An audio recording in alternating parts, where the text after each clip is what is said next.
पत्नी अपने पति से कहती है, पत्नी पता नहीं क्या हो गया है हमारी पायल को, कल रात को खाना भी नहीं खाया और रो भी रही थी। अभी सुबह जगाने गई तो फिर से रो रही थी। वजह पूछी तो बस इतना कही कि प्लीज माँ, मुझे अकेला छोड़ दो।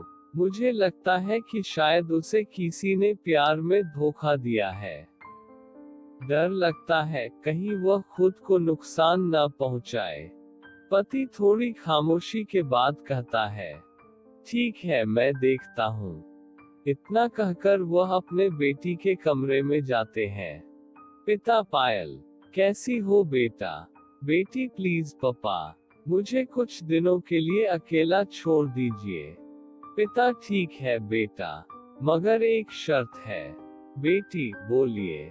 पिता, मैं तुम्हें एक बकवास कहानी सुनाना चाहता हूँ, तुम सुन लो। फिर हम तुम्हें डिस्टर्ब नहीं करेंगे। औक। बेटी, ठीक है सुनाइए। पिता, आज से करीब 20 साल पहले एक राजा हुआ करते थे, बेहद अमीर। उनके 2 बेटे थे। बड़ा बेटा बेहद आज्ञाकारी और ईमानदार था। उस राजा को अपने बड़े बेटे पर नाज था।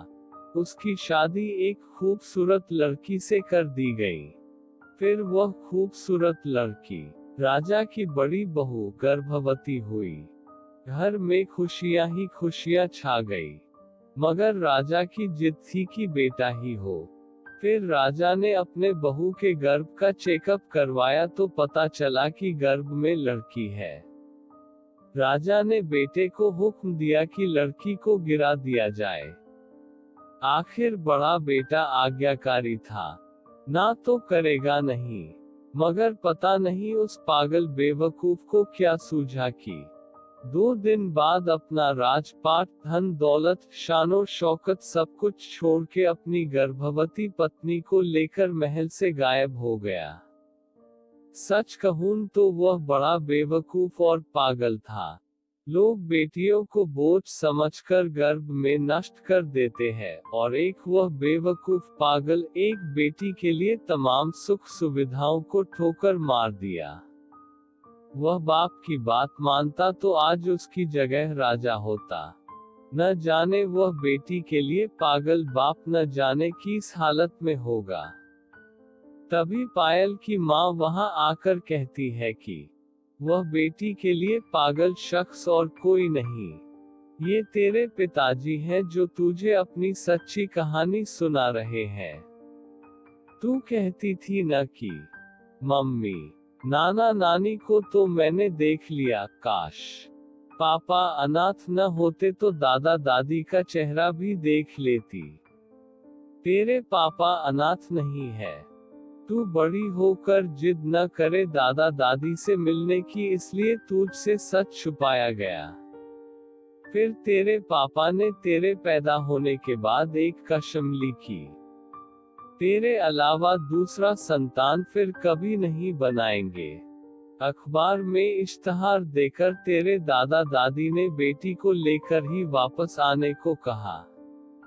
मैंने भी जोर दिया वापस जाने को, मगर तुझे गोदी में उठाकर तेरे पापा ने बस इतना ही कहा, जिस घर में मेरी प्रिंसेस की हत्या का फरमान निकाला गया हो, वहां एक राजा कैसे सांसें ले सकता है। अब नजारा अलग था। पायल की आंखों में पापा के लिए सम्मान, उनकी मोहब्बत के लिए ढेरों सारा प्यार और उनकी कुर्बानी के लिए इबादत करने जी कर रहा था। आंशु थमने का नाम नहीं ले रहे थे, मगर सब कुछ अब सिर्फ पापा के लिए था। पापा ने बस आखिरी शब्द इतना ही कहा अपनी बेटी को, मैं नहीं जानता बेटा कि दुनिया तेरे बारे में क्या सोचती है, मगर तू मेरे लिए बेहद अनमोल है। भले मैं आज कहीं का राजा नहीं रहा, मगर तू कल भी, आज भी और सदा ही मेरी प्रिंसेस ही रहेगी। बेटी ने दौड़कर अपने पापा को गले लगाकर रोते हुए कहा, आप असली राजा हो और मैं आपकी प्रिंसेस। सबकी पलकें गीली थी। मगर वह एक नई सुबह की शुरुआत थी जहाँ प्रिंसेस फिर से अपने सियासत में लौट आई थी। बेटियां माता पिता की जान होती है, उनकी आन बान और शान होती है।